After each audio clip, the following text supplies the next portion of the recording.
Podcast. Tu veux expliquer aux gens pourquoi on parle de ChatGPT un mois plus tard? Tu veux vraiment remuer le couteau dans la plaie comme ça? Totalement. Mais je me suis déjà excusé. Pas publiquement. Je trouve que si tu étais un dieu, tu serais très peu pardonneur. Donc je ne serais pas à la tête de ta religion. Je suis désolé de te le dire comme ça, mais... Bon, cher public, vous trois auditeurs qui nous écoutez... Littéralement maintenant. En fait, la technologie m'a déçu. Et par technologie, il veut dire son doigt sur la souris. Exactement. Non, en fait, je croyais avoir appuyé sur... J'ai appuyé sur enregistrer, et je ne sais pas par quel moyen j'ai réussi à réappuyer dessus après, au bout de 9 secondes de podcast la dernière fois. Et du coup, j'ai 9 secondes de podcast qui sont enregistrés sur 45 minutes. Je vous promets que les 45 minutes de podcast C'était vachement bien. étaient probablement les 45 meilleures minutes qu'on n'ait jamais pas enregistrées. De toute façon, vous n'avez pas de preuves, donc voilà, c'est obligé de nous croire. Mais franchement, c'était vachement bien. On était vachement bien. C'était un bon sujet. C'est toujours un bon sujet qu'on va décrire, mais forcément, ce sera moins bien. Et ce sera de votre faute, du coup, puisque vous étiez pas là pour me le dire d'enregistrer. je sais pas, j'ai pas envie de porter ce fardeau tout seul, ok? Le pauvre Laurent qui m'a envoyé un mail et qui donc attend depuis un mois sa réponse. Merci pour ton mail, Laurent. me demandait comment un journaliste pouvait rester journaliste en n'étant plus abonné à rien. Mais c'est qu'en fait, il est toujours abonné à des trucs, le journaliste. Outre ma veille professionnelle qui est assez imposante, où je suis quelques centaines de sites. Je suis rentré de vacances et j'avais pris un long week-end de 4 ou 5 jours. Je suis rentré, il y avait 1200 articles à lire. Donc évidemment j'ai fait marquer tout comme lui. Donc quand même quoi, je suis pas complètement out of the loop. J'avais mentionné le Courrier international et donc je continue à donner mon écho tous les mois au groupe Le Monde et j'en suis très content, comme ça peut s'entendre dans ma voix. Mais c'est bien le Courrier international, ça m'a pas mal ouvert les écoutilles et on parle beaucoup de la loi du kilomètre en journalisme où plus c'est loin, moins on en parle et moins on s'intéresse. Et quelque part le Courrier international c'est un antidote à ça, et c'est la loi du kilomètre inversé. Plus c'est loin, plus ils en parlent, plus ça y intéresse. Je suis curieux par rapport à ça, parce que tu vois, t'es écolo. Oui.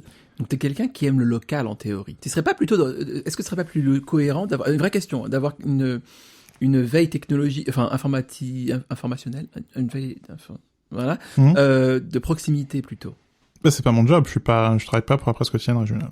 C'est pas faux, du coup, ma question est un peu conne. Ok. Mais la PQR le fait très mal. Une des raisons pour laquelle elle va probablement disparaître avec les intelligences dites artificielles, dites intelligentes, dont on reparlera dans cet épisode. Elles vont se faire bananer parce que quand tu payes au lance-pierre, voire pas du tout, des gamins ou des retraités pour aller faire la petite locale, pour écrire des entrefilets sur ce qui s'est dit au conseil municipal ou le score des moins de 12 ans au foot un samedi après-midi à Trifouille-les-Oies. À la fin, il n'y a plus besoin d'écrire. Il y a juste à mettre les données brutes dans un formulaire et c'est un ordinateur qui écrira à petite locale et ce sera terrible. Et c'est délirant d'avoir tant d'outils pour savoir tout ce qui se passe à l'autre bout du monde et où finalement les gens, notamment via les réseaux sociaux, sont complètement branchés sur les scandales nationaux et internationaux et ne savent pas ce qui se passe au bout de la rue.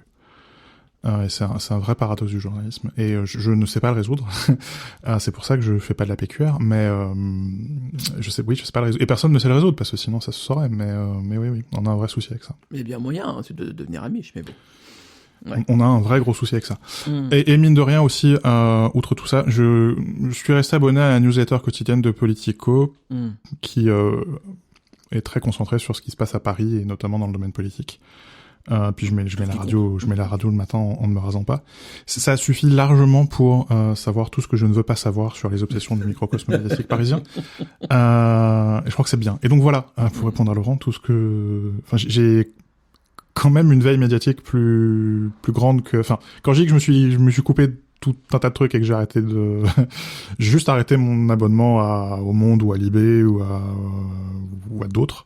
J'allais dire Le Figaro, mais non. Ça aurait été rigolo. Non. T'es toujours abonné, en fait, Figaro, c'est pour ça. Non. Mais quand même. Ok. Je suis relativement déconnecté pour moi, quoi, mais pas pour... Non, mais voilà, t'as fait quand même un gros tri, quoi. Oui. Ouais. Ok. Regardez, Regardez. ce sera encore mieux que la dernière fois. Ce sera comme la dernière fois. Regardez. Arnaud a regardé Blocks de Neil Brennan sur Netflix. C'est un one-man show assez court, ça dure 1 heure. Et j'ai passé un bon moment, déjà parce que c'est court. Et ensuite parce que globalement c'est assez rigolo. Un peu mélo parfois, mais bon, écoute, voilà. Enfin, quand même qu'on m'explique un jour la névrose que je crois typiquement blanche de la culpabilité d'exister, qui a l'air assez prégnante chez cette personne-là. Oh, on a quelques siècles de passif quand même, ça va. Ouais, c'est vrai. Mais je crois que on a oublié Tu vois, c'est ta religion, ça. Et on manque d'absolution. Je crois qu'on manque d'absolution. Oui, non, mais c'est la tienne, c'est le problème de la tienne, ça. C'est la meilleure, c'est pour ça. Dans le genre complètement inverse, moi j'ai regardé Central Park, la série de Lorraine Bouchard, qui est aussi responsable de Bob's Burgers, qui est un super dessin animé pour les parents plus que pour les enfants. Et Central Park, donc qui se passe à Central Park, puisque donc les parents, monsieur est le directeur du parc, madame est journaliste, tiens, et ils ont 2 enfants, et monsieur est noir. Et madame est blanche. Et donc les enfants sont métis. Et c'est quelque chose qui était relativement peu utilisé dans les dernières saisons. Et cette saison, ils ont fait 2 épisodes sur justement la question de l'identité noire, et notamment pour les gamins. Et donc il y a un épisode où donc les 2 enfants, il y a un garçon et une fille. Premier épisode, le garçon est pour la première fois dans une situation où il y a du racisme contre lui, et notamment on le prend pour une petite frappe, pour un petit gangster, quoi. Et où c'est intéressant, quoi. C'est t'as été face à un premier épisode de racisme. Comment tu te sens? Qu'est-ce que ça veut dire aussi du monde et de ce que le monde voit de toi, alors que c'est pas forcément toi. Et l'autre, c'est les cheveux de la fille, les cheveux crépus, et comment on voulait aller à la piscine, voir un film après la piscine. Bah oui, mais moi je peux pas me sécher les cheveux n'importe comment. Donc comment sur un quart d'heure, 20 minutes de dessin animé, on arrive à montrer comment une gamine peut internaliser ça, et finalement ça se résout dans l'épisode. Et c'est des sujets incroyablement lourds. Ça pourrait être la femme, c'est un dessin animé, merde. C'est pas forcément des sujets que tu t'attends à trouver dans un dessin animé. C'est vachement bien fait. C'est très casse-gueule. C'est super casse-gueule. Le nombre de fois où ça a été maltraité, je veux ouais. dire. Ouais. Et là, c'est bien fait, c'est bien dosé, et c'est fait à la fois, il y a quelque part presque un mode d'emploi pour regarder les parents qui êtes dans cette situation, comment vous pouvez la gérer. Et aussi pour les enfants, quoi. Les enfants qui n'ont pas forcément les parents qui savent gérer ça. Le dessin animé sert de papa et de maman. Et pour le coup, c'était très, très, très, très bien fait. Ouais. C'est sur Apple TV. Ah oui, c'est vrai. Plus. J'ai vu... Max Pro. Ultra. T'imagines? Cette fois, il y a une seule série dessus. Si tu veux de la 8K, faut la version Ultra. J'ai regardé, donc ce sera aussi dans le top, je pense, de cette année, mais White Lotus, saison 1 et 2, dont j'ai beaucoup apprécié l'écriture, très resserrée, très précise, très théâtrale à mon avis, vraiment proche d'une Yasmina Reza qui croise Beckett. En gros, c'est ça. Donc vraiment, je trouve ça brillant. C'est encore mieux la deuxième fois qu'on l'entend. Ouais, franchement, ouais. Et il a eu le temps de réfléchir pendant ce temps-là. Et parce que je trouve que c'est vraiment un huis clos. Au final, ça pourrait très bien être une pièce de théâtre. Et ça ouvre quelques portes sur des situations qui paraissent socialement inextricables et tout. Bon, c'est vraiment intéressant. Je pense que chacun peut en tirer quelque chose. Et on voit beaucoup de fesses dans la saison 2. J'en ai parlé à une collègue, elle m'a dit mais oui, c'est HBO, et j'ai dit ah oui, c'est vrai. C'est vrai. J'avais oublié que c'était HBO. Ça, ouais. C'est tout ce qu'il n'y a pas sur Apple TV+. C'est vrai. C'est vrai. Dans l'épisode 39, Arnaud a parlé de Mort sur le Nil. Vous allez réécouter l'épisode 39, et j'ai pas besoin d'en rajouter. Non. Non, c'est mort tout court. Non. Non. C'est merveilleux à quel point ça peut être aussi mauvais quand même, à tous les niveaux. Et c'est cohérent, consistant dans l'effort de médiocrité. Ouais, c'est ça. C'est pas juste mauvais, raté. C'est moche, les acteurs sont plats, les décors sont moches, la musique est moche, c'est moche. Y a rien qui va. C'est vraiment dommage. C'est plastique, c'est une poupée Barbie de contrefaçon. Qui passe au micro-ondes. Dans du cellophane. Pauvre Agatha. Ouais, écoutez alors. Eh bien, Arnaud a écouté, ce sera une surprise pour toi, le nouveau Mylène Farmer. Non. Mais si, bien sûr que oui, parce qu'il y a un nouveau Mylène Farmer qui est sorti, donc une certaine communauté est très heureuse. Mais en fait, c'est pas son meilleur album, j'ai trouvé. Alors moi, j'écoute toujours Mylène Farmer parce que déjà c'est un devoir, et ensuite parce que c'est contractuel. c'est contractuel. Sinon ma gay card est révoquée. Et Mylène Farmer, il y a le paradoxe Mylène Farmer qui est que c'est généralement assez mauvais, mais tu t'y fais parce que je sais pas, il y a une recette qui marche, c'est toujours un peu suffisamment mystérieux et tout ça pour que tu puisses projeter plus ou moins ce que tu veux dessus, et donc forcément tu t'appropries un petit peu le morceau, j'imagine, d'une certaine manière. Enfin bon, ça fonctionne, c'est pas de la grande écriture, c'est pas de la grande musique, Dieu sait que c'est pas... Voilà, mais bon, ça fonctionne quand même bizarrement. Mais cet album-là a bien fonctionné pour moi.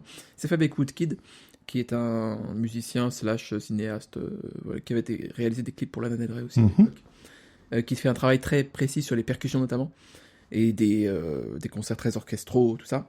Donc c'est rare d'avoir Mylène Farmer sur des orchestres, donc ça c'est intéressant. Mais en fait, t'écoutes une piste, et t'as plus ou moins l'idée de tout l'album, quoi. C'est très répétitif dans le domaine. Donc vraiment un album assez passable, j'ai trouvé dispensable, quoi. Ouais. Est-ce que je continue ? Oui. Oh, je suis sûrement lancé. Écoute, tant qu'à écouter des choses déprimantes, j'ai écouté le dernier Wise Blood, qui s'appelle And in the Darkness Hearts Aglow, que j'ai beaucoup apprécié. Wise Blood qui était en featuring avec Lana Del Rey sur son album précédent, et qui est une bonne chanteuse, très bonne plume, des atmosphères très intéressantes. C'est presque dépressif, mais pas trop non plus. Ça reste quand même très cinématique. Enfin, j'aime beaucoup. J'aime beaucoup que le camion de pompiers soit sorti à ce moment-là. Oui, voilà. C'est assez adapté. Il remarque qu'il aurait pu sortir pour le prochain aussi, qui s'appelle LP de Zazie. Oula, oui. Parce que... Alors, LP, A-I-L-E-P, comme la lettre P. Donc, c'est drôle. Je crois que ça résume l'album. C'est vraiment malheureux. Enfin, il y a une défiance quand même de Zazie. On parlait de Björk il n'y a pas très longtemps, sur un des anciens épisodes, du processus d'écriture très exigeant qu'elle a, de la recherche sur l'image, sur le son. On peut dire en écoutant ça que Zazie est l'antithèse de Björk, que les jeux de mots faciles, les visuels creux, les messages insipides, enfin, en vrai, oui, c'est vraiment... Tout le monde aurait pu vivre sans cet album, à commencer par elle-même. Et voilà, n'écoutez pas. Et toi, Anthony ? Saison oblige, j'ai écouté de la musique de Noël. Oui. Avec un W. Oui. Parce que voilà. Parce que voilà. Non, oui. Mais il faut, je crois. Faut pas se... je crois pas qu'il faille se priver par snobisme déplacé. C'est bien la musique de Noël. Ce qui est popu peut être bien des fois. Ouais. Pas trop quand même, faut pas exagérer. Mais une fois j'ai pris le bus, tu sais. La période se prête à une certaine décadence. Se prête aussi, remarque. Est-ce que c'est une décadence ? Est-ce que c'est pas plutôt un small luxury ? Oui, un petit plaisir coupable, tout ce que tu veux. Enfin, comme le McBaguette. Aussi.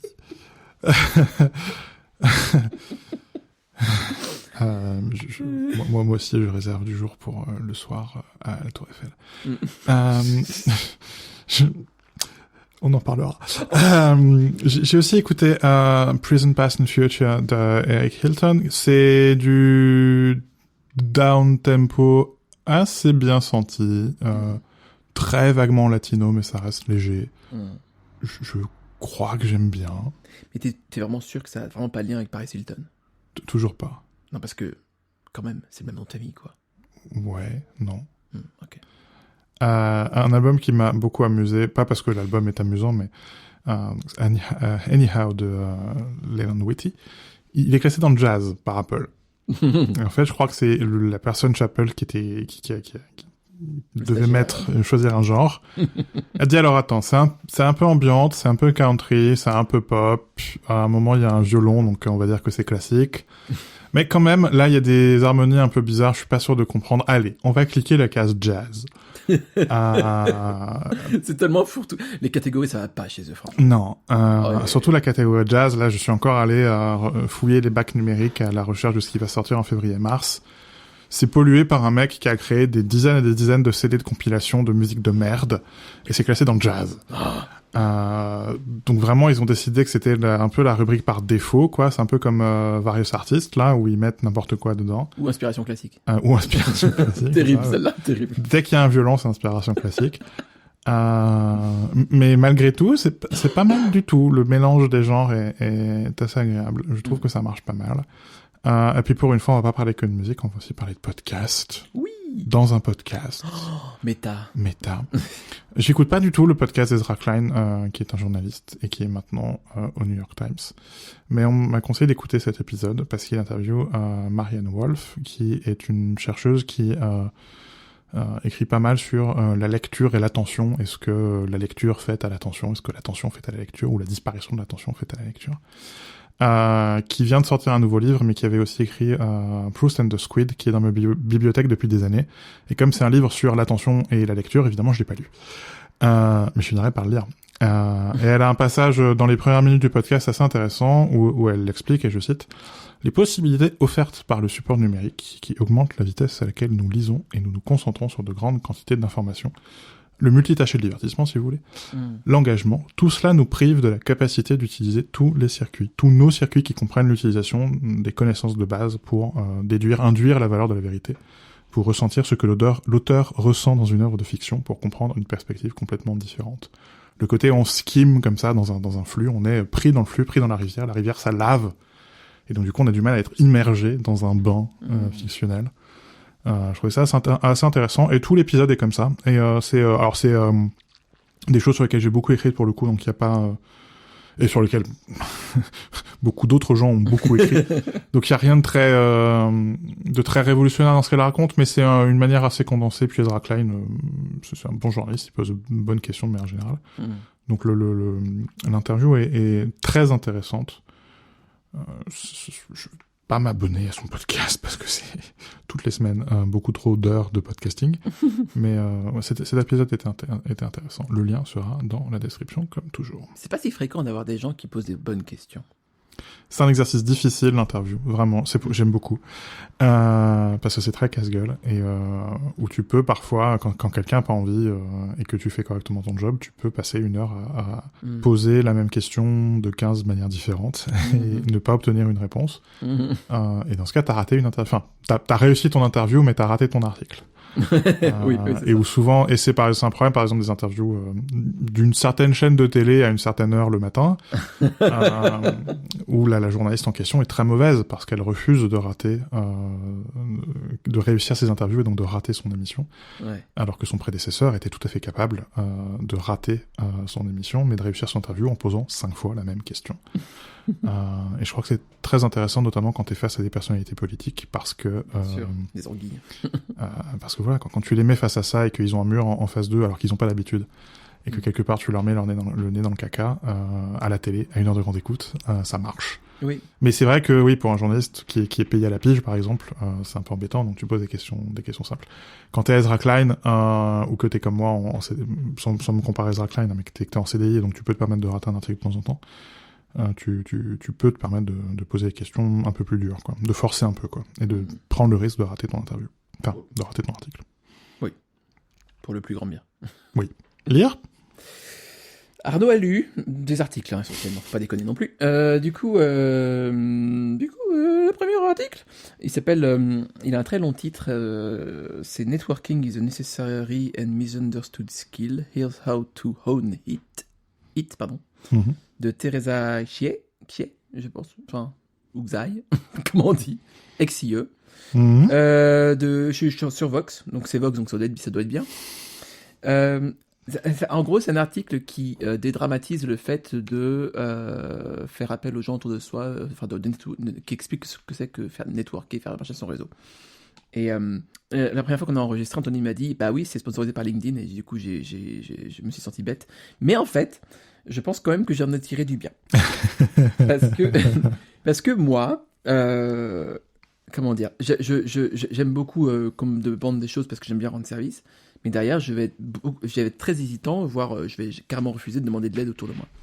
Les choses pour lesquelles je pourrais très bien demander un peu juste un peu d'assistance ou je sais pas quoi, enfin, ça va être très difficile pour moi de le faire. Et je pense que ça m'aide un peu dans ma démarche de justement buter un peu plus l'ego peut-être et demander de l'aide simplement en fait aux gens quand tu as besoin d'aide, quoi. C'est même si doivent s'en parler de fait les gens refusaient rarement de donner de l'aide quand on leur demandait. Il faut le faire et notamment enfin on est tous dans une période extrêmement délicate, que ce soit au niveau professionnel, personnel, enfin tout est un peu bouleversé.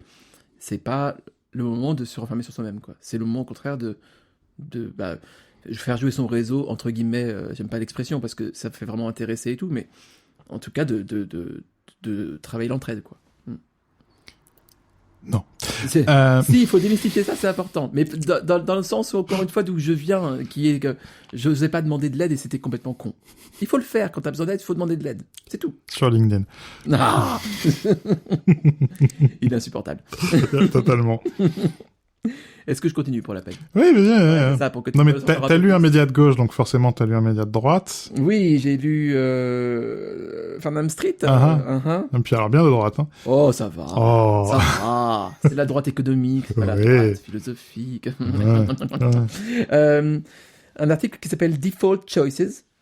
Sur donc Farnham Street, que mon PDG lit et du coup il partage ses notes de lecture, du coup moi je lis ça aussi parce que mon PDG est de droite et du coup je l'aime bien et du coup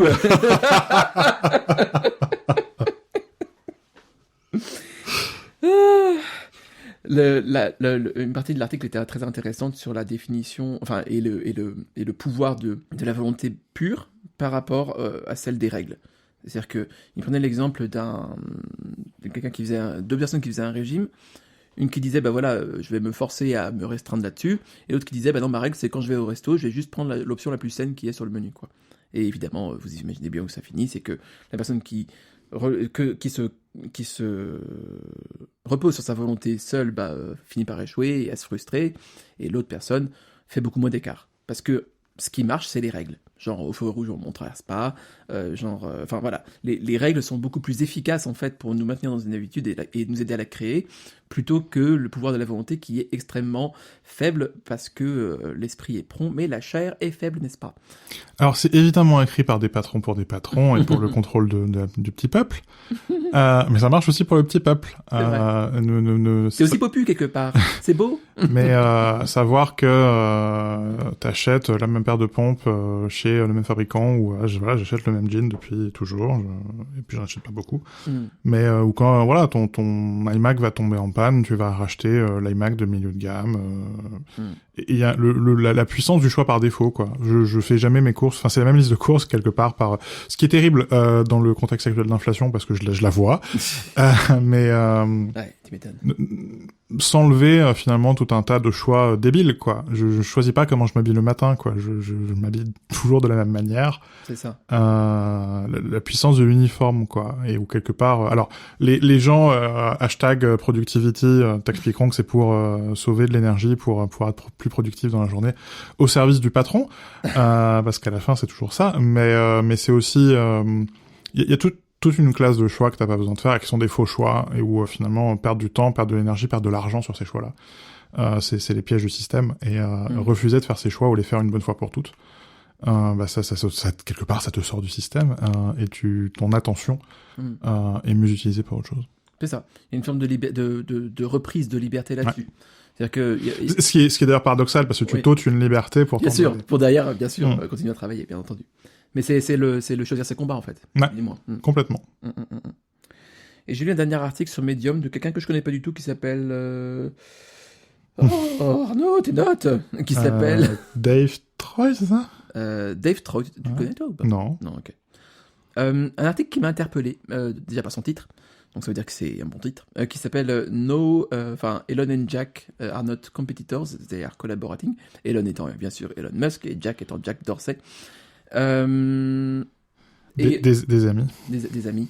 Et ce que j'ai retiré de cet article, c'est un passage un peu étrange qui m'a frappé sur la religion de ces deux personnes. En tout cas, les convictions profondes qui s'apparentent à une religion.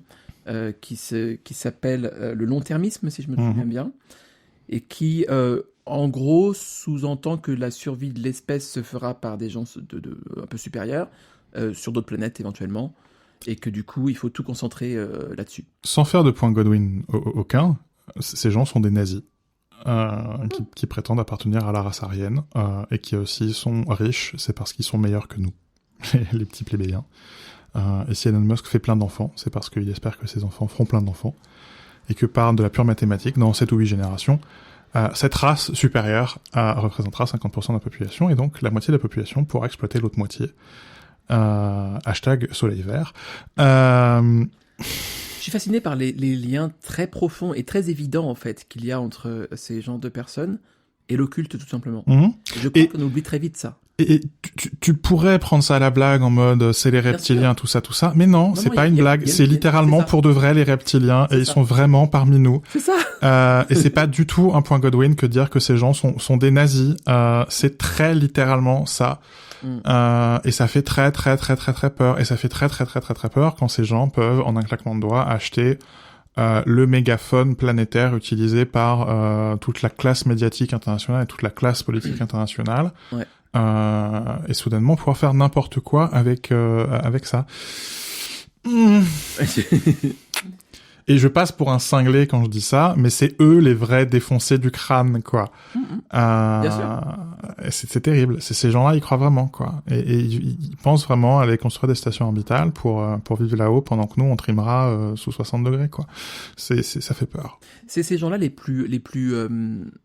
En fait, je crois qu'on est assez naïf sur la question de la religion. Les gens avec une religion sont plus puissants d'une certaine manière. C'est-à-dire que nous qui sommes, et je me comprends là-dedans parce que je suis pas non plus pratiquant de ouf, quoi. Et du coup, dans un certain sens, ma religion est plus faible que la leur. Tu vois ce que je veux dire? Même si j'ai raison. Et du coup. Mais ta religion a un dieu, c'est déjà un énorme problème. Non mais. Mais genre, enfin, Dorsey, c'est quand même le mec qui demande à Azealia Banks, une rappeuse, de lui faire une amulette pour éviter qu'il soit enlevé par Isis, quoi. Genre, enfin, faut pas oublier, c'est des choses très sérieuses pour eux et très concrètes. Oui. Et il y a des liens très très forts, encore une fois, dans les choses un peu occultes, tout ça, ésotériques, tout ça, et le comportement de ces gens-là, des choses très évidentes. Mais on a une certaine pudeur par rapport à ça que je comprends pas. Ouais. Et je suis toujours catastrophé par la manière dont les médias, notamment les médias techno, sont absolument incapables d'écrire noir sur blanc qu'Elon Musk est cinglé, que c'est un transphobe, il a pété un câble depuis qu'il a un enfant qui a changé de sexe, enfin de genre, mais, pour être plus précis d'ailleurs, raciste, qui a profondément profité de l'apartheid et qui accessoirement croit véritablement faire partie d'une race supérieure et qu'il faut écraser l'autre. Enfin, mais parce que ça paraît complètement délirant quand on le dit comme ça, mais c'est la réalité. Et en plus, il a du fric. Alors que nous, qui sommes des gens bien, on n'a pas de fric. C'est vraiment pas juste la vie, hein. C'est vraiment pas juste. mais c'est QFD, j'ai envie de dire. De toute manière, faut être sociopathe pour être milliardaire. Et eux, enfin lui notamment, l'est. On pourrait remplir des volumes complets du DSM avec Elon Musk. C'est magique. Très littéralement magique. Mais oui, et je refuse d'écrire sur Musk parce que justement je pourrais pas ne pas écrire ça, et ça pourrait pas être, enfin je sais que ça pourrait pas être reçu par une partie du lectorat, quoi. C'est pas entendable par beaucoup de gens. C'est terrible. Terrible. Mais parce que ça semble complètement oui. Enfin, c'est ça, c'est les reptiliens parmi nous, quoi. Mais la vérité semble délirante, c'est ça qui est ouf. C'est que ouais, enfin bon, peu importe. Et ensuite, t'essayes d'écrire des romans de science-fiction et tu fais non mais non, pas besoin, quoi. La réalité est tellement plus fictionnelle. J'ai lu des trucs beaucoup plus reposants à côté de ça. C'est bien. J'ai lu le World Atlas of Coffee de James Hoffman. Tu me dégoûtes. Qui est un YouTuber. Donc un de ces gens qui profitent de ce complexe reptilo-industriel. J'adore cette formulation. Oh, je vais la retenir. Reptilo-industriel, parfait. Ça commence par donc c'est un atlas du café. Et ça commence par une longue introduction, non seulement sur le café lui-même, quoi, qu'est-ce que c'est que le café, mais aussi sur sa culture et sur la torréfaction du café, donc comment la plante devient le grain que tu achètes. Et ça, je crois que c'est assez indispensable pour comprendre la suite, parce que du coup, ensuite tu comprends comment les différentes origines peuvent influer sur ce que tu as dans ta tasse. Et la suite était effectivement un atlas du café. Mais entre les deux, il y a un long moment sur comment on prépare du café. Et je suis pas sûr que ce soit le bouquin pour le faire. Même si c'est très bien. Et si j'aime beaucoup James Hoffman. Mais je crois que c'est vraiment le YouTuber qui se sent obligé de le faire parce que il sait qu'il a un public. Faut démontrer. Et qui sait que le public et probablement l'éditeur attendent ça de lui. Et donc il y a cette digression entre l'introduction et l'atlas. Alors en même temps, je l'adore, donc je lui pardonne tout, mais c'est intéressant. On voit comment le médium travaille le média ou le média travaille le médium, peu importe. C'est drôle. Et je trouve ça... je trouve intéressant cette vague de youtubeurs qui écrivent... alors ça peut être très mal fait, Léna Situation. Ça peut être beaucoup mieux fait. Beaucoup mieux fait, James Hoffman. Et où pour le coup, c'est une personne qui est vraiment ancrée, voilà, c'est un ancien barista champion du monde, c'est un torréfacteur, donc il vend des vrais produits, il est ancré dans le réel, il écrit un livre, c'est la 2e édition, et par ailleurs, il a une chaîne YouTube qui est très bien foutue, avec une très forte valeur de production, avec même des protocoles scientifiques rigoureux pour certains trucs, et où j'allais dire c'est une marque personnelle, mais oui, c'est quelque part c'est une marque personnelle, mais c'est un vrai petit univers, mais un univers qui est ancré dans la réalité. Et je trouve ça, c'est pas un phénomène qui est créé uniquement par YouTube et qui n'a aucune existence autre que cette existence éthérée quoi dans le nuage. Non, par ailleurs c'est une vraie personne et je trouve ça, je l'aime beaucoup. J'ai aussi lu un article pour le coup sur le blog de Mateusz Urbanovic qui est un artiste polonais installé au Japon qui a beaucoup travaillé dans l'anime et qui maintenant travaille pour lui, que j'avais eu la chance d'interviewer il y a quelques temps pour un dossier sur les artistes qui utilisent l'iPad pour travailler, qui travaillent avec l'Apple Pencil. Je me rappelle. Et en fait, c'est un article qui s'appelle I'm Lost Because of AI, où il répond à un mail qu'il a reçu d'un artiste qui dit que, bah voilà, face à la montée des choses dites intelligentes qui sont censées être artificielles, il se sent un peu paumé, un peu démoralisé, et bah du coup, bah voilà, si l'ordinateur peut peindre, pourquoi moi je continuerai à peindre ? Et ça fait évidemment écho à des conversations qu'on a depuis des mois et des mois dans ce podcast, et je commence à en avoir marre. Et je sais que ça va continuer pendant des années, et j'en ai vraiment marre. Et là, pour le coup, c'est un vrai artiste qui parle à un autre artiste. Matt, il est intéressant par ailleurs, c'est un type qui est très technophile. On a peut-être parlé 1 heure pour l'interview et ensuite 1h30 de sa collection et de ma collection de traitements de texte. Donc ces appareils qui sont entre la machine à écrire et l'ordinateur personnel. Lui, comme moi, sommes des collectionneurs de ces choses-là. Et donc, il a des choses à dire sur l'outil et comment l'outil influence sur la pratique. Et ce billet de blog est assez intéressant pour ça. Et où la tonalité est très positive, finalement. Et où ce qu'il dit, c'est quelque chose que je répète depuis plusieurs épisodes dans ce podcast, c'est que l'intention, ça compte. Et que... Soulage qui balance du noir sur une toile, c'est pas pareil que Anthony Santos qui balance du noir sur une toile. Prend certain temps, quoi. Et que Anthony ou Arnaud, parce que c'est plutôt Arnaud qui va dans les toilettes publiques et qui casse des urinoirs pour les mettre dans une pièce. C'est pas tout à fait pareil. J'ai pas les bras pour ça. C'est ça. C'est pas tout à fait pareil que si c'est Duchamp qui le fait. La différence, c'est l'intention. Et oui, les IA savent peindre et elles peignent de mieux en mieux et les défauts qu'on peut leur trouver, je le vois qui fait la grimace l'autre là-bas là. Mais ce sera de plus en plus difficile. Enfin, il y a déjà des IA qui gagnent des concours artistiques. C'est vrai. Mais il manque un truc, c'est l'intention. Et je crois que ça compte. Je crois vraiment que ça compte. Et puis il y a Kottke qui est revenu de congé sabbatique et c'est très bien qu'il ait pris un congé sabbatique. J'aimerais avoir le courage. Il a pris un congé sabbatique en même temps qu'une amie ou l'inverse, je sais pas comment faut le dire. Et j'aimerais avoir le courage de ces gens-là, vraiment, de prendre 6 mois pour aller faire autre chose. Et dans sa dernière newsletter, donc où il s'excuse un peu de pas avoir pris le temps de faire un long billet pour expliquer ce qui s'est passé pendant son congé sabbatique. Et en même temps, il a très bien fait. On le pardonne complètement. Oh oui. Il met un lien vers un article que j'avais loupé, qu'il avait publié en 2020 sur une citation apocryphe de Dorothy Parker qui est je déteste écrire, mais j'aime avoir écrit. Et ouais. Genre ouais. Je déteste écrire, mais j'aime avoir écrit. C'est vraiment ça. Ça marche avec tellement de choses. Et tu vois, je l'ai déjà dit au premier enregistrement, mais c'est encore plus vrai au deuxième enregistrement. Oui. Je déteste enregistrer ce putain de podcast. Mais j'aime l'avoir fait. Oui, voilà. Moi, c'est pour le sport, c'est ça. Mais ça marche pour plein de trucs, c'est ça qui est fou. C'est extrêmement universel. Ouais. Ouais. Acheter? Acheter. Oh, écoute, ça va Je être... déteste acheter. Pardon. Ah non, pour le coup, j'adore acheter. Oui, toi, t'adores. Là, c'est l'inverse, tu vois. C'est que j'aime bien acheter, mais j'aime pas le résultat, qui est que j'ai plus d'argent. c'est là que l'opposé est vrai. Écoute, j'ai bossé sur tous les cadeaux de Noël, en fait, hein, parce que comme chaque année, ça a été une ruine financière. Hein. Donc, ben voilà. Essentiellement des cadeaux de Noël, ouais. J'ai aussi acheté des cadeaux de Noël. Ouais. Je me suis fait un petit plaisir, comme j'ai reçu. Tu es en face de moi en chair et en os. Oui. J'ai reçu pour Noël. Je me suis acheté une batterie de cuisine. Oui. L'Agostina. Et ce que j'aime beaucoup avec l'Agostina, c'est que ça te vend une image italienne. Ça appartient au groupe Seb. C'est pas la gueule qui est chinois maintenant aussi. Et la gueule production qui est pas du tout installée à la gueule et qui fait de la merde. Et j'espère bien qu'ils porteront plainte pour diffamation contre moi, qu'on puisse régler ça au tribunal. Ou sinon, peut-être qu'ils vont nous sponsoriser, on sait pas. Non, mais par ailleurs, ça marche, leur truc, c'est ça qui est terrible. Mais en vrai, c'est stylé. Mais c'est du simulacre, quoi. C'est une usurpation de l'image, de la gueule, quoi.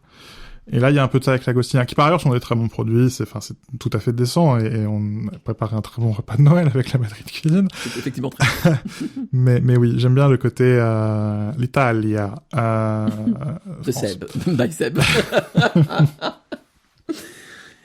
En parlant de simulacre. Bienvenue sur le podcast, je suis Anthony Nelson Santos, et avec moi, aujourd'hui, je suis accompagné d'Arnaud Jourdain. Bonjour. Dans cet épisode, nous allons parler d'intelligence artificielle. L'intelligence artificielle est un sujet fascinant qui suscite de nombreuses discussions et débats. Comment cette technologie peut-elle améliorer notre vie quotidienne? Quels sont les risques et les avantages de son utilisation? Nous allons essayer de répondre à ces questions et bien d'autres encore dans cet épisode, alors restez avec nous pour en savoir plus sur l'intelligence artificielle. C'est incroyable parce que je vois une vidéo YouTube sur un sujet, tu vois, c'est ça. Tu vois, pourquoi le MacBook Pro 13 pouces et le enfin, ou peu importe quelle vidéo YouTube, 90% des vidéos YouTube que je regarde commencent comme ça.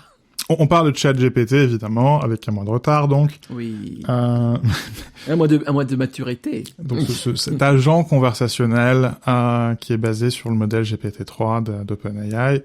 Et je trouve ça, je trouve bien cette intro. Donc je lui ai juste demandé, voilà, je suis Anthony Nelson Santos, je fais tel métier, Arnaud fait tel métier, on enregistre ensemble un podcast et sur tel sujet, et on va parler d'intelligence artificielle. Et c'est une intro comme n'importe quel YouTuber pourrait en faire. Et c'est vide. C'est complètement vide de sens. J'ai fait une blague au boulot qui a été mal reçue parce que les gens sont plus mûrs que moi, qui était GPT, c'est du vent. Je vais laisser quelques secondes maintenant aux auditeurs pour voilà. Et du coup, je le pense vraiment. Je pense que c'est là. Alors, full disclosure, j'utilise GPT, ChatGPT. Du coup, j'arrive pas à dire GPT. J'utilise au travail pour faire des publications LinkedIn. Donc, ce qui me donc j'utilise, c'est très mal. Hein. J'utilise enfin, je mets un peu de merde dans le fumier, et je m'en sers pour faire des trucs comme ça. En fait, plutôt que passer du temps à essayer de trouver une accroche sur un truc vraiment pas intéressant et de toute façon à le faire dans un format qui n'est pas qui est difficile et stérile parce que LinkedIn c'est que des posts. Enfin, vous savez ce que c'est LinkedIn, quoi. Laissez le stagiaire de troisième. Pourquoi je ne suis pas rentré à Noël donner un cadeau à mon enfant et que j'ai préféré faire du Excel? Oui, voilà. Hashtag inspirant, hashtag startup, hashtag entrepreneur. Et du coup, le fait de sous-traiter cette tâche à ChatGPT, t'as l'impression d'être sur le siège arrière, tu vois, et de dire à ton chauffeur, non, là, tournez à gauche, là, ralentissez, là. Et mais ce que je trouve fantastique, c'est que tu donnes du vide à du vide. Oui, c'est ça. C'est-à-dire que c'est la machine qui parle aux machines, parce qu'en plus, il y a très peu de gens réels qui lisent les réseaux sociaux. Ouais. Et donc c'est ça, enfin c'est la machine qui écrit pour la machine, quoi. C'est ça. Et c'est Et c'est peut-être le seul cas de figure où ChatGPT est vraiment utile, j'ai l'impression. oui, mais du coup, ça me pose des questions sur même l'évolution du langage, parce que à la fin, les machines auront même plus besoin d'écrire dans des langages compréhensibles par l'humain, si c'est de toute manière pour qu'il n'y ait pas d'humain qui lise la production. C'est clair. Enfin, on s'en fout, quoi. C'est en pure perte. Oui. Mais il y a la question de... Une observation que je me suis faite, mais enfin, c'est très évident, hein, dit comme ça, c'est que on va souvent défendre les intelligences artificielles, que ce soit celles qui dessinent ou celles qui écrivent, peu importe, en disant, le résultat est sympa. Mais je crois pas que ce soit suffisant. Je crois que c'est un peu insuffisant. C'est-à-dire que, je crois qu'on peut arriver à des résultats à peu près corrects avec des opérations qui sont mauvaises. Et que c'est un problème. C'est-à-dire qu'on peut pas, impunément, en fait, à utiliser des mauvais arguments dans le côté, dans la recherche de la vérité, dans la recherche du vrai. Et c'est limite plus problématique encore, mais c'est même plus problématique que avoir tort sur toute la ligne. Et utiliser des mauvais moyens, des mauvaises fins, enfin des mauvais outils, des mauvais moyens, c'est ça, des mauvaises fins, pardon. J'ai un peu du mal. Mais voilà. Donc je pense que cet argument n'est pas du tout un argument recevable. On a recruté un tout jeune développeur qui sort de l'école, ouais. qui est très dynamique, et qui évidemment, pour lui, quelque part, ces intelligences dites artificielles, c'est natif, quoi. Il a pas connu un monde professionnel sans. Et donc il peut pas s'empêcher d'adorer GitHub Copilot, qui soi-disant le rend magiquement plus productif et plus développeur qu'il a jamais été, et GPT-3. Ouais. Et il a pas compris, je crois, et c'est normal qu'il ait pas compris, quand je lui ai dit qu'il fallait faire attention à pas tomber amoureux des technologies. Et c'est normal qu'il ait pas compris, ça viendra plus tard. Et c'est pas ou pas, mais je crois qu'il est plus intelligent que ça. Ouais. Donc j'ai confiance. Mais c'est pas pour dire que la technologie c'est nul, parce que je crois pas que je fais le métier que je fais, donc je ferais pas le métier que je fais si je pensais que la technologie c'était nul. Mais plus le temps passe, plus je comprends que ce qui est important, c'est quand elle s'incarne. C'est-à-dire l'esprit c'est bien, l'incarnation c'est mieux. Et dans un produit. C'est très catholique ce que tu viens de dire. Très. C'était juste pour toi, petit cadeau. Oh, c'est Noël. La technologie, finalement, c'est assez conséquent. C'est assez inconséquent. Mais un produit, c'est au contraire, c'est très conséquent. Un mauvais produit, ça peut démolir une technologie qui est prometteuse. Un super produit, un produit excellent, ça peut rendre incontournable une technologie qui est encore très mauvaise. Oui. On le voit avec ces saloperies. Et inversement, on a rarement vu de mauvaises technologies donner de bons produits. Par contre, on a vu de bonnes technologies perverties par des produits absolument diaboliques. Palantir. Oh, mon Dieu. Cambridge Analytica. Non, mais Facebook. Ce nom Palantir a quand même été tellement bien choisi quand il pense. Incroyable, parfait. Extraordinaire. Et pour le moment, j'ai jamais vu un vrai produit, qui utilise ces choses qu'on dit intelligente et qu'on dit artificielle. On commence à le voir avec GitHub Copilot, même si je pense que GitHub Copilot c'est pas l'incarnation finale, et que finalement la manière dont ça a été incarné pour le moment est assez inconséquente. Oui. Je crois que ChatGPT commence à s'en approcher. C'est d'ailleurs assez intéressant que ce soit OpenAI qui ait décidé d'y aller toute seule comme une grande, et de faire le produit elle-même. Ouais. Et de mettre Google en PLS. Oui, mais en même temps tellement si peu. Je crois que la comparaison avec Google que le New York Times a encore fait ce week-end est assez éculée. Mais en même temps, ça me fait le même effet que quand j'ai utilisé la première fois Google en 99. Oui. Parce qu'il y a... Il y a une magie qui se produit. Tu vois à quel point ça marche pas, à quel point c'est pas suffisant, mais à quel point ça pourrait l'être. Et quelque part, à quel point c'est dangereux dans son imperfection. Parce que Google, c'était ça, quand ça a débarqué, ça a soudainement rendu obsolète une manière très puissante de parcourir le web qui était l'annuaire, quoi, et de sauter de lien en lien, en prétendant le faire à la place de l'humain. Le PageRank, c'était ça, c'était littéralement je fouille les liens et j'y vais, quoi. Et du coup, ça excluait des pans entiers d'Internet. Et là, c'est un peu pareil, on exclut, on pense d'une manière bizarre. Enfin, je trouve ça intéressant. Mais je veux ça dans le Finder. C'est peut-être la clé. Je veux ça dans Spotlight. C'est peut-être la clé pour se débarrasser de cette mauvaise métaphore qui est la métaphore du bureau. C'est peut-être la clé... ça fait longtemps que j'ai pas dit réalité augmentée dans ce podcast. C'est un peu la clé pour les interfaces intangibles, peut-être, pouvoir dire quelque chose à tes accessoires, et ils le font. Enfin, on peut voir le saut qualitatif qu'on peut faire avec les agents conversationnels. C'est peut-être la clé avec Siri aussi, parce que Non, mais Seigneur. Oh. totalement, complètement. Mais je veux que ça infuse dans mon correcteur orthographique, par exemple. J'ai publié cette année une interview d'Eric Brunel, qui est le patron d'Antidote, où il commence tout juste à mettre un peu d'intelligence artificielle dans le correcteur. Je veux ça dans mon correcteur. Ouais. Pourquoi pas dans mon éditeur de texte? À une condition qu'il apprenne de mon écriture. Bien sûr. Sans utiliser celle des autres. Je veux pas qu'on aplatisse mon style. Je veux au contraire, je veux qu'on soit capable de s'en servir. Je veux qu'on dissolve GitHub Copilot complètement dans VS Code. Ça peut transformer l'autocomplétion, ça peut transformer le linting, ça peut automatiser les tâches répétitives. Je veux ça partout, quoi. Et finalement, ChatGPT est extraordinairement décevant parce que c'est un truc qui est complètement enfermé et qui finalement est pas vraiment un produit. D'ailleurs, c'est intéressant, on arrive 3 semaines, un mois après, le soufflet est déjà retombé. Oui, c'est vrai. Ça prouve qu'on n'y est pas encore, quoi. Non, il y a une, on entreaperçoit quelque chose, mais c'est encore très très abstrait, ouais. Et c'est marrant parce qu'on a vu paraître des billets sur ça va rendre obsolète le travail à la maison, au lycée, à l'université, ça va rendre obsolète le journalisme. Et ce qu'on voit, c'est que non. L'intention, le professionnalisme, l'expérience, ça compte. Il faut toujours la différence. Et je suis sûr que j'ai évidemment envie d'utiliser ça pour automatiser les résultats financiers. Je sais que l'équipe utilise déjà des robots pour écrire les résultats sportifs. Je suis persuadé qu'on va automatiser la petite locale et que ce sera terrible et que le progrès sera écrit par une machine. C'est évident. How fitting. On va pas écrire la London Review of Books, on va pas écrire The Atlantic, on va pas écrire Le Monde avec ChatGPT, c'est évident. Oh, Le Monde peut-être. Hein. Parce que vu ce que c'est en train de... C'est méchant. Pardon. C'est Noël. On est sur gentil, c'est Noël. Je crois pas qu'on puisse faire ça. Et c'est pas grave. Et je crois pas qu'il faille le faire.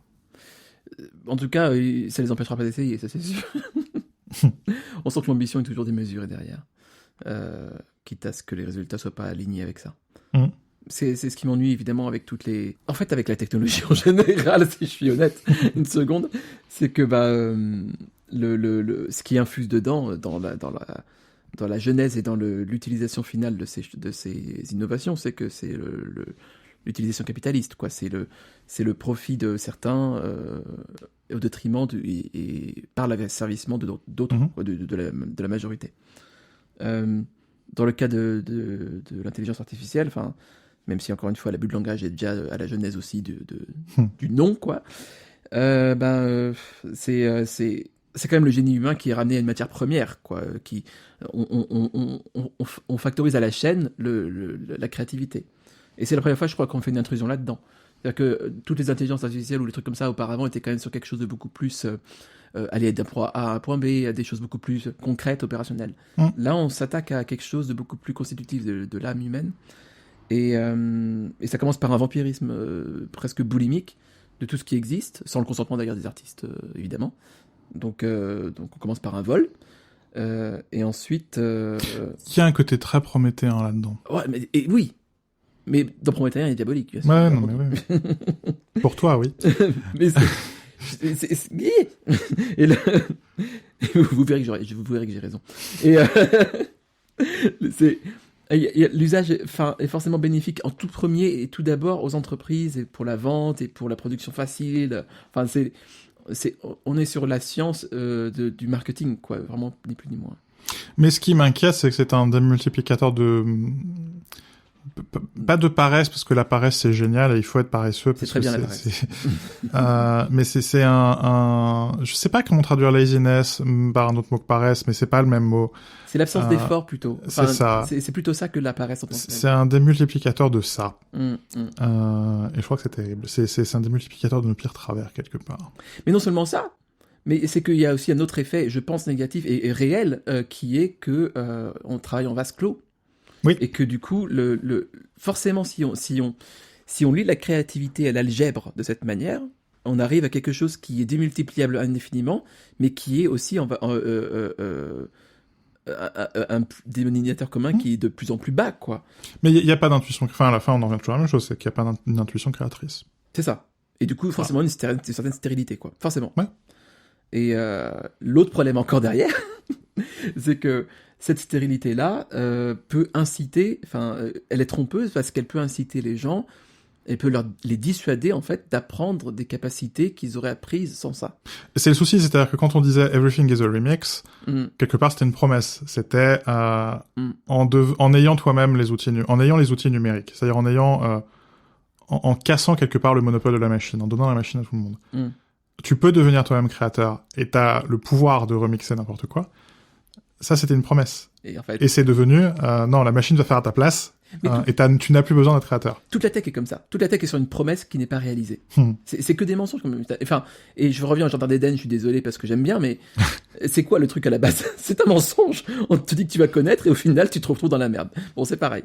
Et c'est que, si on peut le prendre comme un mythe, peu importe, mais voilà. Ce qui compte, c'est que il y a une vraie, il y a plus de valeur ajoutée, en fait, à maîtriser quelque chose, parce que tu externalises quelque chose que tu aurais pu faire de manière interne.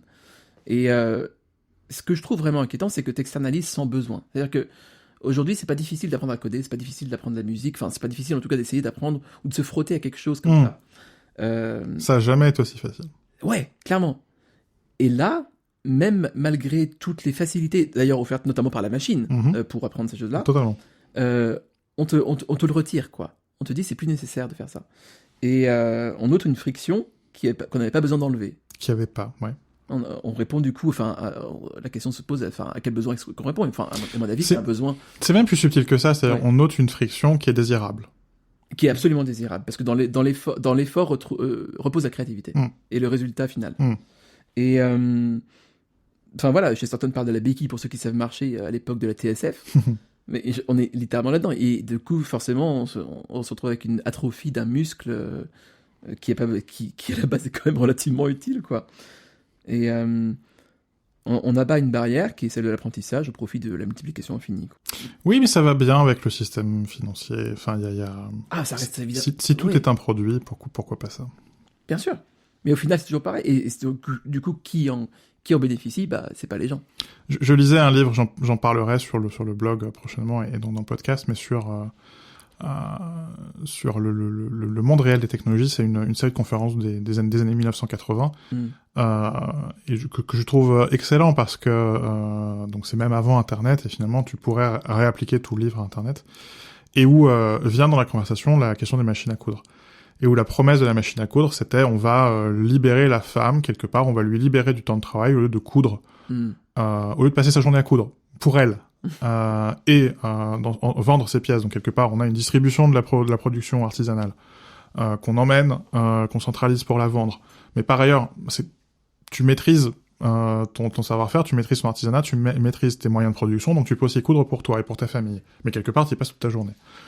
La promesse de la machine à coudre, c'est il n'y a plus besoin de faire ça. Ou en tout cas, on va gagner énormément de temps et donc on va pouvoir dégager du temps pour faire autre chose. C'est toujours une promesse, ça. C'est toujours la promesse du temps, c'est incroyable. Sauf qu'au lieu de mettre la machine à coudre dans les foyers, on les a mis dans des usines. Et donc les femmes qui vendaient leurs pièces à l'unité avec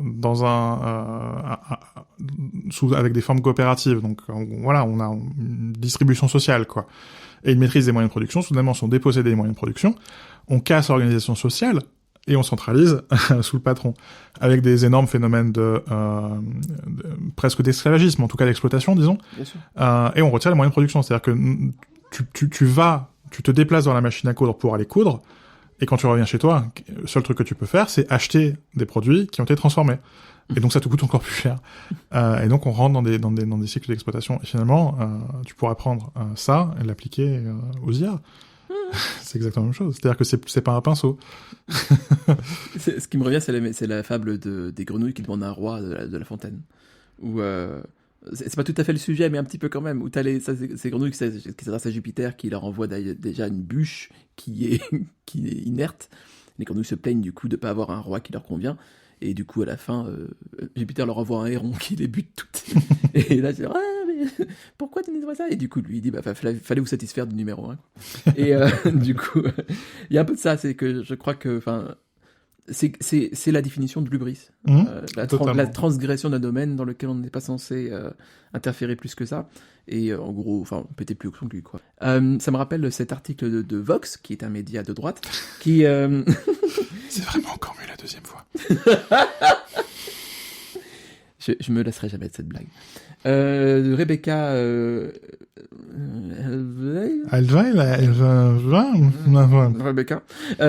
Rebecca qui écrit, donc je traduis grossièrement, ces formes d'IA, c'est la fin de l'article qui est évidemment le meilleur moment de l'article d'ailleurs, ces formes d'IA nous obligent déjà à nous interroger sur le genre de choses que nous voulons que les humains continuent à faire et sur celles que nous préférerions que la technologie fasse à leur place. Citation, mon professeur de mathématiques de 4e année m'a dit que ne pas me fier à la calculatrice parce que je n'aurais pas toujours une dans ma poche quand je serai grand, explique à Recode Philip Dawson, un expert qui étudie la tricherie aux examens, nanana. Et nous savons tous comment cela a tourné. La question de la calculette dans la poche, je pense que tout le monde a entendu ça à l'école. Peut-être, je sais pas si les gens l'entendent encore aujourd'hui à l'école. Moins aujourd'hui, peut-être. Mais moi j'adore parce que on pourrait avoir l'impression que ChatGPT c'est une calculette, quoi. Et en fait non. Je demande à ChatGPT combien font 4587 fois 9843. C'est un ordinateur ChatGPT. Le résultat de 4587 multiplié par 9843 est 450 551 691. Pour arriver à ce résultat, on peut utiliser la méthode de multiplication à 2 chiffres. On commence par multiplier le chiffre des unités de 4587 par 3 pour obtenir 873 égale 261. Je ne sais pas ce que cette phrase veut dire. Ça n'a aucun sens.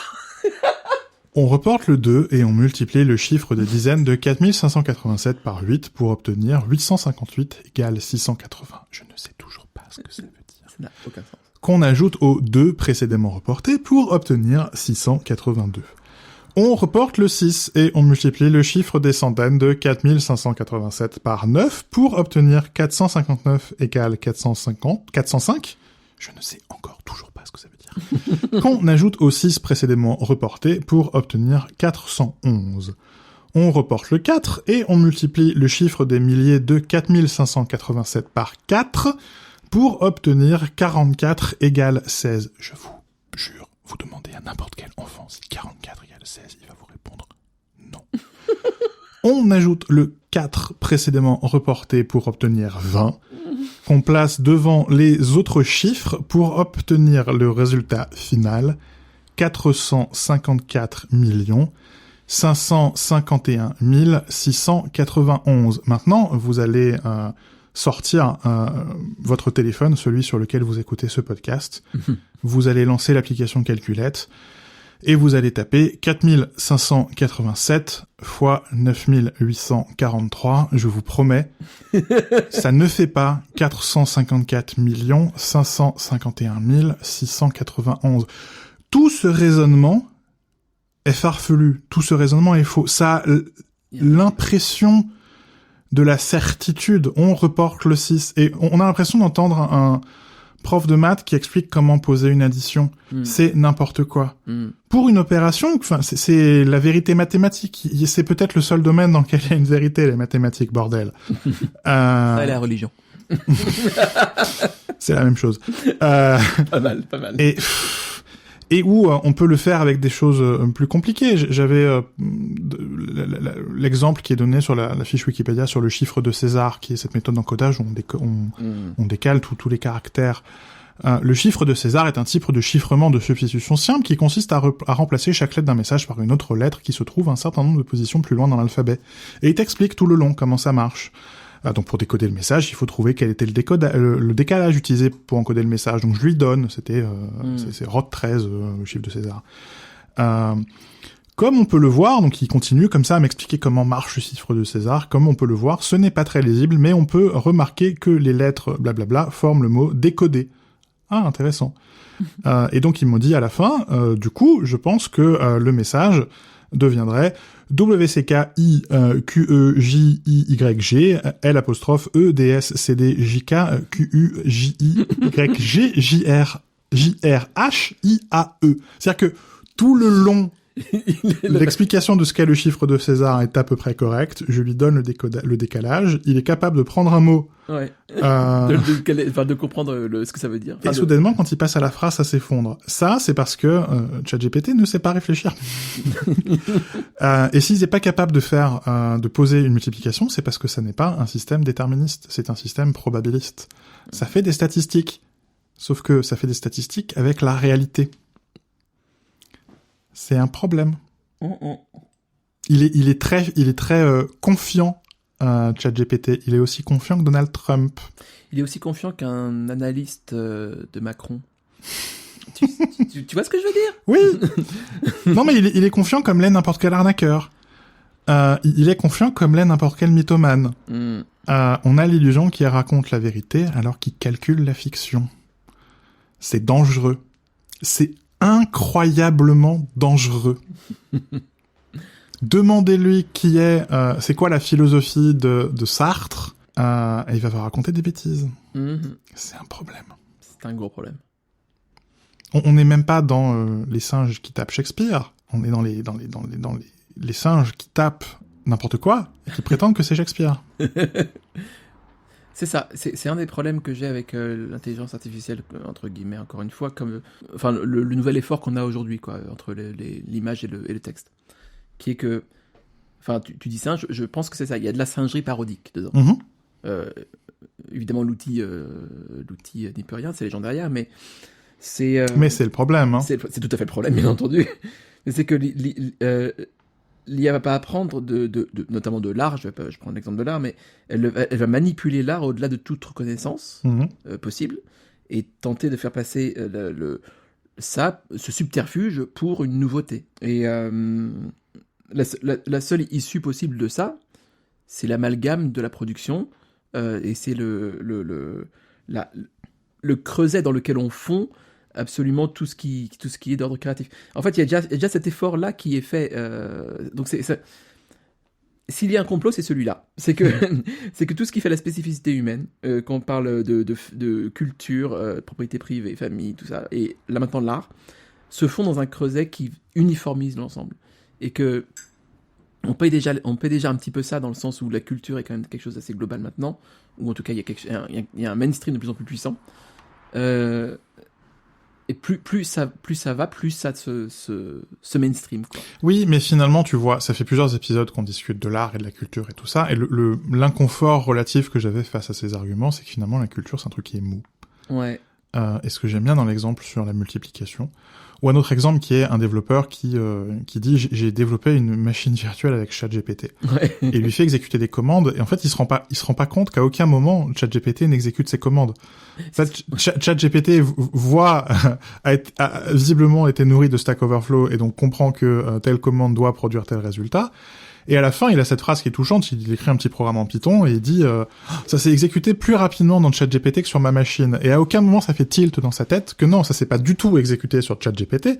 C'est juste que ChatGPT a mis des secondes et des secondes à aller à aller mentir, c'est ça. Invoquer une solution qui est probablement la bonne, mais le problème c'est que c'est probablement pas la bonne. Elle est probablement aussi fausse que le résultat de la multiplication de tout à l'heure. Et là on est sur des trucs qui sont beaucoup plus déterministes, si tu veux, que la culture et que l'art, tu vois. Oui. Et moi j'ai un souci, ça fait des années que je fais la semaine de la presse à l'école, que je vois des gamins, que je leur explique, les journalistes on est des spécialistes des faits, quelque part on est les professionnels des faits, quoi. On essaye de pas de décrire la vérité, mais de décrire la réalité, quoi, du mieux qu'on puisse avec notre subjectivité et nos points de vue, et c'est pour ça qu'il faut une pluralité. Enfin, je vous refais pas à tous mes 2 heures de semaine de la presse, même si j'adorerais. Mais et puis ces dernières années, je leur mettais à la fin 2-3 petits exemples de manipulation de photos et d'images, et puis ensuite on leur fait un module de 2 heures supplémentaires où on leur fait fabriquer des fake news. Et là, je sais pas quoi faire cette année. Ouais. Et où je crois que cette année, il va falloir leur expliquer, faites attention à la machinement. Et la machinement à échelle industrielle, on parlait de déni de service, des dénis de service sur la culture ou déni de service sur les faits. On est là, on est face à un mur de mensonges. On est face à ChatGPT, c'est ça, ou même GitHub Copilot, parce que je suis désolé, mais quand le développeur dit que GitHub Copilot, il commence un truc et ça finit à fonction, non. le code que ça produit est très décevant. Mais parce que c'est du code spaghetti trouvé sur Stack Overflow et GitHub, quoi. Et à la fin, sur GitHub, il y a beaucoup plus de mauvais développeurs, moi y compris, que de bons développeurs. Donc, GitHub Copilot étant la moyenne de ça, GitHub Copilot est un piètre développeur, et ChatGPT étant la moyenne du corpus, ChatGPT, il raconte n'importe quoi et écrit mal. C'est ça, c'est aussi vivant qu'un ensemble de... C'est une moyenne arithmétique de la médiocrité, c'est terrible. C'est du Frankenstein, quoi. Je veux dire, c'est de l'électricité qui anime le cadavre, quoi. Ouais. Et le cadavre fait de différentes parties. Mais ça ressemble à un humain. Ouais. Et c'est là où est le danger. C'est ça. Parce que on est capable de voir Jésus dans une brioche. Et donc on est capable de voir l'humain dans la machine. Et non. Il y a moyen effectivement qu'on soit très sensible à ce genre de subterfuge, effectivement. Et c'est là où est le danger. Le danger, c'est nous. On est des choses... on n'est pas des intelligences artificielles, on est des intelligences biologiques. Émotionnelles. Mais on n'est pas si intelligents que ça. Ouais.